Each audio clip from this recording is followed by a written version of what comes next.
ఆధిపత్యపు ధోరణి ఉందో దీన్ని అందరూ సమిష్టిగా ఎదురు తిరగాలని మనస్ఫూర్తిగా నేను ఆకాంక్షిస్తున్నాను. మీరు కూడా పాల్పంచుకోమని కోరుకున్నా. అలాగే చాలా స్పష్టమైన ఆదేశాలు ఇచ్చాం అధికారుల గారికి, ఉన్నతాధికారులకు కానీ, కలెక్టర్ గారికి కానీ, ఎమ్మెల్యే గారికి, మొత్తం అందరం కూడా సమిష్టిగా ఒకటే నిర్ణయం తీసుకుని ఇలాంటి భవిష్యత్తులో రాకుండా పునరావృతం కాకుండా ఉండాలని మనస్ఫూర్తిగా మేమందరం నిలబడి ఉన్నాం ఈ మాట మీద. అందుకని తెలియజేసుకుంటూ ఇప్పుడు గాలివీడు మండలంకి వెళ్ళి ఎలా జరిగింది వీటి మీద నేను అక్కడ మాట్లాడుతూ ఉన్నాను. అది కూడా కలెక్టర్ నా దృష్టికి తీసుకొచ్చారు ఇందాక దారిలో. నాగేంద్ర అని ఒక రైతు దాదాపు 3 ఆయన కుటుంబ సభ్యులు బిడ్డలతో సహా భార్యను కూడా ఒక్క నిమిషం సంబంధం ఇది నా దృష్టికి దిగని చెప్పారు నాకు.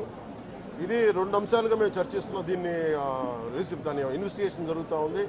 ఒకటి, అంతకు ముందు రోజే మ్యూటేషన్ మీద మేము తిరిగి ఆయన పొలం ఆయనకు వచ్చేస్తుంది, ఆయన ఎవరి దగ్గర అప్పు తీసుకున్నారంట. ఆ సదరు వ్యక్తి దగ్గర తిరిగి మ్యూటేషన్ తిరిగి ఆయన మీద రాయించుకోవడానికి ఆయన మ్యూటేషన్ కూడా జరిగింది. అంటే దాని అర్థం ఏంటంటే అప్పు తీర్చడానికి సంసిద్ధంగా ఉన్నారు, ఆయన దగ్గర డబ్బులు ఉన్నాయని అర్థం. ఈ పరిస్థితి ఆయన చీనీ తోటలోనే ఉరి తీసుకున్నారని చెప్పారు. చీనీ తోట కూడా కాపుకి వచ్చింది. అలాగే కొర్రల పంట వేశారు. ఆ కొర్రల పంట కూడా మొన్న హార్వెస్ట్ అయింది, దాన్ని కూడా దిగుబడి వచ్చింది, దాన్ని కూడా అమ్మేశారు. మరి ఇలాంటి పరిస్థితులు ఎందుకు జరిగిందనేది మన కలెక్టర్ ఇందాక చెప్తా ఉన్నాను, శ్రీధర్ గారు చెప్తా ఉన్నాను.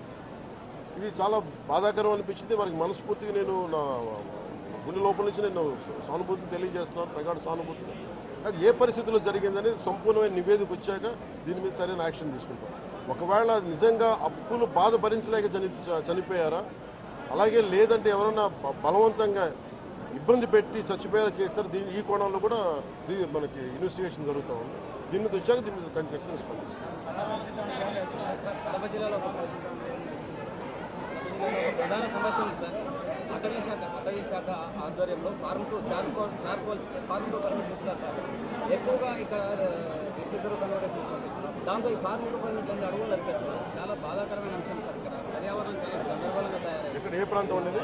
మొత్తం అంతా ఉంది సార్. మొత్తం ఉమ్మడి కడప జిల్లాలో ఎక్కువ బదివేలు ఉంది, తీమటం ఉంది.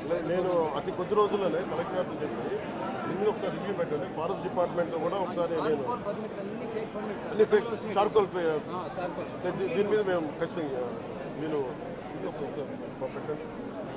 అంటే పర్సనల్ రివ్యూ ఇక్కడికి వచ్చి మేము రివ్యూ చేస్తాం.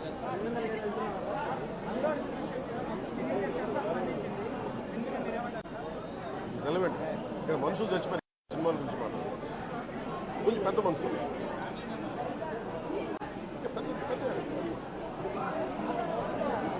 మీరు డిబేట్ మన మనసులో చెప్తారు. Debate go beyond cinema. ఈయన చెప్తుంది ఏముంది, కోల్ అరాచకం వాటి మీద మాట్లాడారు, పెద్ద మాట్లాడారు. సినిమా